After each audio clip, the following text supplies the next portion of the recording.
तो हमने अभी 2 दिन से नई सीरीज़ की है, ये भी बिल्कुल न्यू सीरीज़ है, ये और बहुत ज़्यादा इंटरेस्टिंग है, ग्राफ़िक्स और स्टोरी दोनों में ही।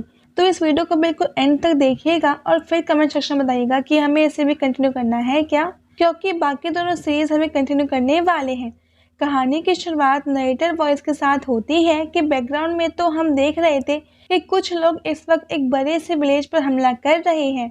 अभी नरेटर वॉइस में बता रही थी कि असल में एक लड़का जिसे चुना गया है हेवनली गॉड ऑफ थंडर के लिए, ये सेवर कलर ऑफ थंडर है जो कि एक ऐसे गॉड को जन्म देने वाली है जो इंसानियत के लिए बहुत बड़ा बदलाव लाएगा। ये बदलाव किसी को नहीं पता कि अच्छा होगा या बुरा, लेकिन हम इस वक्त क्योशु कॉन्टिनेंट में थे। यहाँ जैसे कि एम्पायर है, पहले ही ये बात पता लग चुकी थी कि आज उस लड़के को चुना जाना है। अब वो कौन है ये नहीं पता, लेकिन वो कहाँ से है उन्हें भी पता था। और जैसे ही क्योशु कॉन्टिनेंट के एम्पायर को थोड़ी सी इंफॉर्मेशन मिलती है, वो अपने सिपाहियों को उस जगह भेज देता है। वहाँ उन्हें पता था कि उस क्लेन के किस घर में कितने लोग हैं। अब पोस्टर लगा दिए जाते हैं कि सभी को ख़त्म करना है। वहाँ पर मिशन चल रहा है कि सारी की सारी फैमिली एलिमिनेट होगी। असल में ये जो हेवनली थंडर है, ये इसे भी मिलेगी। उसके बारे में कहा गया है कि वो खुद का एक कॉन्टिनेंट बिल्ड करेगा जो कि पूरी एक डायनेस्टी को बराबर होगा।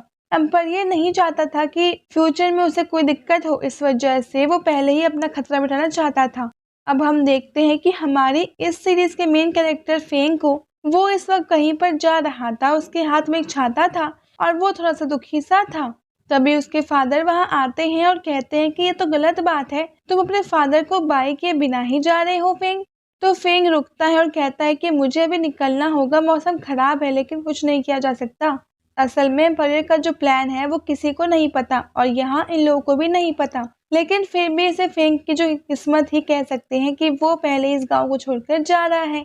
असल में वो दूसरे किंग लॉन्ग सेक्टर जा रहा था जहां वो डिसिपल के तौर पर सिलेक्ट हो सके, मगर ये काम बहुत ज़्यादा हार्ड है। इस वजह से उसके फादर कह रहे थे कि चिंता मत करो, अगर तुम सिलेक्ट नहीं भी होते हो तो भी मैं इस गांव में तुम्हारे लिए जॉब ढूंढ कर रखूंगा, और वैसे भी सिटी तो है ही, वहां तो कुछ ना कुछ काम मिल ही जाएगा। ये सुनकर फेंग कहता है कि आपका शुक्रिया, लेकिन मैं हार नहीं मानूंगा। इसके बाद फेंग के फादर उसे एक घोड़ा दे देते हैं जिससे फेंग वहां जल्दी पहुंच सके। अब फेंग वहां से निकलने लगता है, वो घोड़े पर बैठता है, लेकिन वो कहता है कि जब तक मैं कुछ बन नहीं जाता तब तक वापस यहाँ पर लौट कर नहीं आऊँगा। आसमान में बहुत ही बिजली कड़क रही थी और मौसम और ज़्यादा खराब होते जा रहा था। फेंग को इस वक्त जंगल से गुजरकर होकर जाना था। वो पूरी स्पीड से वहाँ से निकल रहा था क्योंकि कहते हैं कि बिजली गिरते समय पेड़ के पास नहीं रहना चाहिए, लेकिन यहाँ किसी पेड़ पर तो बिजली नहीं गिरती बल्कि सीधा फेंग के ऊपर ही गिर जाती है। बिजली ज्यादा नहीं थी, इस वजह से फेंग को तो ज्यादा चोट नहीं आई थी, मगर वो वहीं पर नीचे गिर गया था। वो देखता है कि उससे कुछ नहीं हुआ, वो तुरंत खड़ा होने लगता है, लेकिन इतने में ही उसकी बॉडी बहुत तेज दर्द करती है।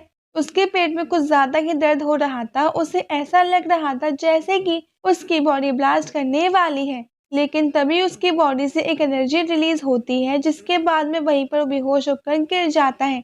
उसे अपनी लाइफ की सारी चीजें याद आ रही थी।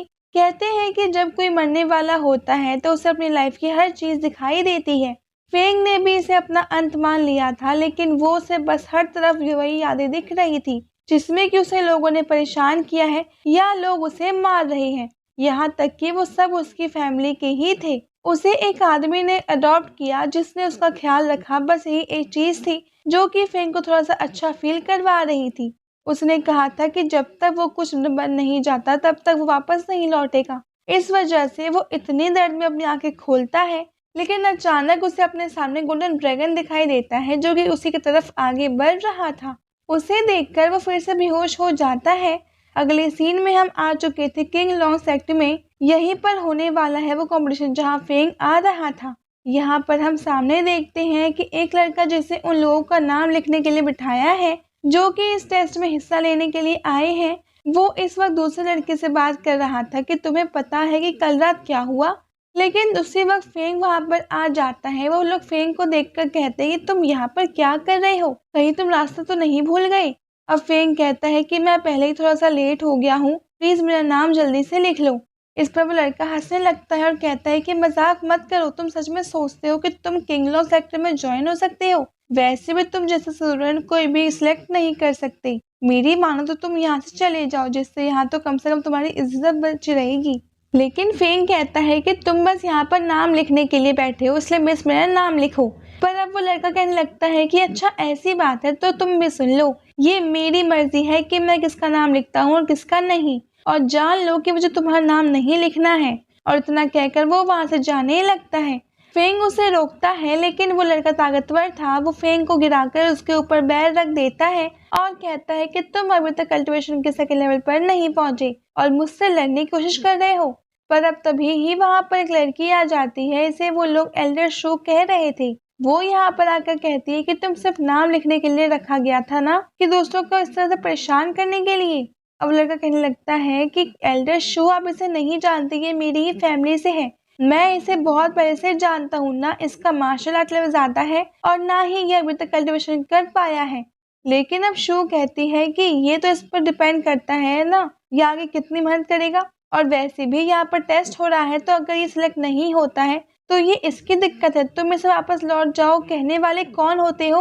अब लड़का बात मान लेता है। अगले सीन में हम देखते हैं कि अब सभी लोग इकट्ठे हो चुके थे, जिन जिन को ये टेस्ट देना था वो वहाँ नीचे खड़े हो गए थे। मास्टर उनका वेलकम करते हैं और कहते हैं कि किंग लॉन्ग सेक्टर में तुम्हारा स्वागत है।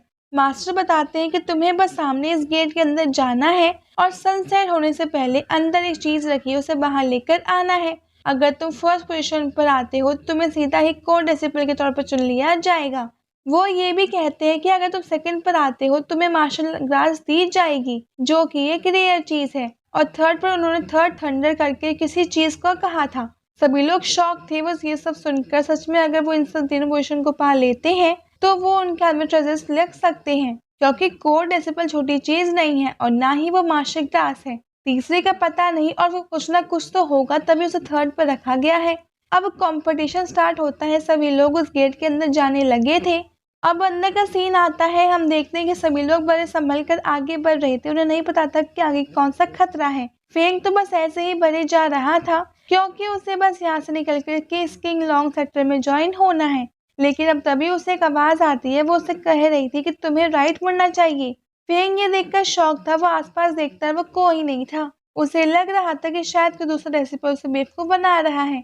इसीलिए फेंग कहता है कि मैं वहां नहीं जाऊंगा, मैं जानता हूँ कि तुम मुझे बेवकूफ बना रहे हो। लेकिन आवाज आती है कि नहीं, मैं तुम्हें बिल्कुल परेशान नहीं करूंगा, चिंता मत करो। अब फेंग बात मान लेता है, जिसके बाद यह आवाज उससे बार बार बता रही थी कि उसे किस डायरेक्शन में जाना है। दूसरी तरफ बाहर हम देखते हैं कि एक मास्क मैन जो कि उन सभी मास्टर के साथ ही खड़ा है, वो महसूस कर लेता है कि कोई रेसिपल खड़ा है वो, और फिर अपनी मेंटल पावर का इस्तेमाल कर रहा है। उसके लिए ये मानना मुश्किल था, क्योंकि मेंटल पावर कोई मामूली पावर नहीं है। यहाँ फेंग अब एक अलग ही जगह पर आ चुका था। सामने बड़ी बड़ी कुछ मूर्तियां थी और सामने ही एक स्टोन पर दो आइटम भी रखे थे, जो कि दोनों ही ग्लो कर रहे थे। फेंग आगे आता है और उनमें से जो बैग जैसा आइटम था उसे निकाल कर वहाँ खोलता है और स्मेल करता है। उसी वक्त अचानक से उसके ऊपर कुछ मॉन्स्टर अटैक कर देते हैं। उसे लग रहा था कि वो मॉन्स्टर है, लेकिन ये बड़े साइज के मंकी थे, जिन्हें हम चिंपैंजी भी कह सकते हैं। यहाँ रहते हुए उनकी बॉडी बिल्कुल स्टोन की तरह हार्ड हो चुकी थी। बाहर एक मास्टर दूसरे मास्टर से कह रहे थे कि सच में हमारा टेस्ट लेने का तरीका बहुत खतरनाक है, हमें इसे थोड़ा सा आसान कर देना चाहिए, क्योंकि 3 साल पहले जो लड़का आया था उसने यहाँ के 30 मंकियों को हरा दिया था। इस बार तो 40 मंकी है, मुझे नहीं लगता कि कोई भी आज के टेस्ट में सिलेक्ट हो पाएगा, और अगर ऐसा ही चलता रहा तो हमें तो डेसिबल मिलेंगे ही नहीं। अब अंदर वहाँ फेंग मंकियों के लीडर से लड़ रहा था। वो फेंग पर हमला कर रहा था और फेंग को बहुत बुरी तरीके से मार रहा था। पहले तो फेंग कॉन्शियस था, लेकिन इसके अटैक की वजह से वो अब अनकॉन्शियस हो जाता है। उसे वो सीन दिखने लगते हैं जब वो चू फैमिली का लड़का उसे मार रहा था, और साथ ही उसे अपने फादर दिख रहे थे, जो कि कह रहे थे कि मैं तुम्हारे ओपोनेंट की रिस्पेक्ट करता हूँ, अगर तुम किंग लॉन्ग सेक्टर में जाकर ज्वाइन होना चाहते हो तो बिल्कुल हो सकते हो। फेंग कहता है कि मैं हार नहीं मान सकता। उसकी बॉडी से एक लाइट निकलने लगती है और उसकी स्ट्रेंथ बढ़ रही थी। बाहर वो मास्क मैन फिर से शॉक था। सभी लोग उससे पूछते हैं कि क्या हुआ। तभी हम वापस अंदर आ जाते हैं और देखते हैं कि यहाँ फेंग उस मंकी किंग के अटैक को रोक लेता है और उसे बहुत तेज लात मारकर सीधा सामने दीवार की तरफ फेंक देता है। इसके बाद वो दोनों आपस में लड़ने लगते हैं। फेंग की स्ट्रेंथ ज्यादा थी, वो बहुत ही आसानी से उसे बड़े से मंकी किंग को हरा देता है। फिर इसके बाद हम देखते हैं कि अटैक्स की वजह से मंकी किंग वहीं बेहोश हो जाता है और अब अपने लीडर को हारता हुआ देखकर बाकी सारे मंकी डर गए थे और वहां से भाग गए थे। यहाँ फेंग के साथी जो कि उस टेस्ट में हिस्सा लिए थे वो भी यहाँ आ जाते हैं। उनमें एक लड़का जो कि फेंग को जानता था वो शॉक था कि फेंग इतना ताकतवर कैसे हो सकता है। अब हम बाहर आ जाते हैं। शाम होने वाली थी। फेंग वो चीजें लेकर आ गया था और इस वक्त वो उन मास्टर को वो चीजें दे रहा था जिसने उन्हें वो टेस्ट समझाया था। फेंग थैंक यू कहता है और वहां से जाने लगता है। वैसे वो मास्टर इस वक्त थोड़े से टेंशन में था।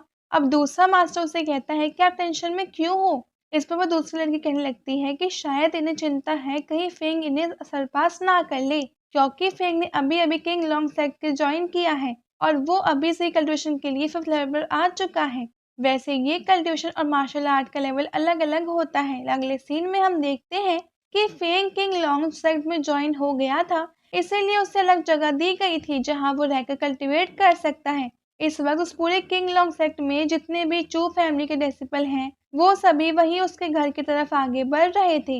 वो फेंग को बाहर बुलाते हैं और उससे कहते हैं तुमने जरूर कुछ चाल चली है, इस वजह से तुम पास हो गए हो। वो कह रहे थे कि हम भी पास हुए हैं और हमें भी वो सब बाकी के सेकंड और थर्ड प्रेजेंट मिले हैं, लेकिन हमने कोई चीटिंग नहीं की। तुम ये टेस्ट पास ही नहीं कर सकते थे। सच सच बताओ क्या तुमने क्या चाल चली है। वहाँ जो फैमिली का लीडर था, वैसे वो लीडर से मतलब वहाँ ये किंग लॉन्ग सेक्टर में जितने रेसिपल हैं चू फैमिली से हैं उनका लीडर। फेंग उनसे कहता है कि हम एक ही फैमिली के हैं, हम यहाँ पर तमाशा खड़ा नहीं करना चाहिए। लेकिन अब वो नहीं मान रही थी, इसलिए फेंग को अटैक करना पड़ता है। फेंग आसपास खड़े दोनों लड़कों को उठाकर पटक देता है और ये देखकर सभी लोग शॉक थे, क्योंकि फेंग मार्शल आर्ट के 5th लेवल पर पहुंच चुका है। उसने कल्टिवेशन के साथ साथ मार्शल आर्ट में भी 5th लेवल को हासिल कर लिया था। अब जो लीडर था वो कहने लगता है कि हमें हमारी फैमिली के मेंबर को परेशान नहीं करना चाहिए, मैं बस इतना ही कहने के लिए आया था। और इसके बाद अब उन दोनों को लोग उठाता है और वहां से वो लोग चले जाते हैं। वैसे इसके बाद फेंग फिर से कल्टिवेशन में लग गया था और ऐसे ही वो कई दिन तक कल्टिवेशन करते रहता है। उसे अपनी बॉडी में कुछ अलग ही एनर्जी महसूस हो रही थी। ये वही ड्रैगन था जो बार बार अपनी एनर्जी को फेंग को महसूस करवा रहा था। फेंग ये देखकर शॉक था। वो कह रहा था कि मेरी बॉडी के अंदर कुछ ना कुछ तो है, मुझे अजीब लग रहा है। तभी हम उस ड्रैगन को देखते हैं और फिर उसके बाद ये पार्ट यहीं पे खत्म हो जाता है। तो अब अगर आपको वीडियो अच्छी लगी प्लीज इसे लाइक कर दीजिएगा और हमें इस सीरीज को कंटिन्यू करिए तो प्लीज इस चैनल को सब्सक्राइब जरूर से कर लेना। अब हम मिलते हैं आपसे अगले वीडियो, तब तक के लिए bye bye guys and take care.